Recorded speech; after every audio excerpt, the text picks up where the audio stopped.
В белых перчатках Дауд Алаев, в черных Александр Суслов. С самого начала наш боксер дает своему сопернику поработать первым номером. Ставка была сделана на то, чтобы измотать оппонента, а затем резко включиться на поздних раундах. И эта тактика хорошо себя оправдала. В четвертом раунде Дауд едва не отправил в нокаут уже порядком выдохшегося Александра.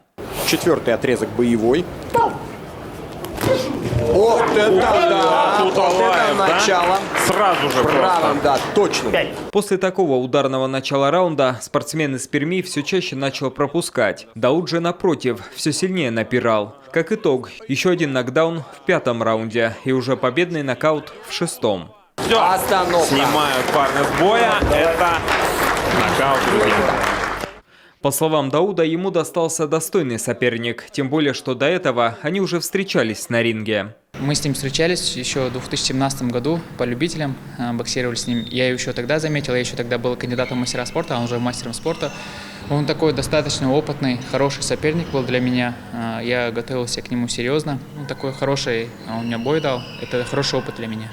Достичь успеха в профессиональном боксе Дауду помогает Сыктывкарская федерация бокса. Там надеются, что их подопечный и дальше будет продолжать беспроигрышную серию. Боем очень довольны.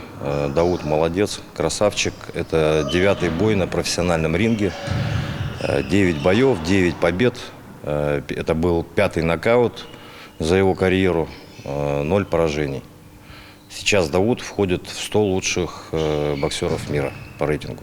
Сейчас Дауд уже активно готовится к следующему поединку, который состоится в конце июня. Менеджеры скоро объявят соперника. В случае, если Дауд одержит 10-ю по счету победу, можно будет говорить уже о поединке за чемпионский титул.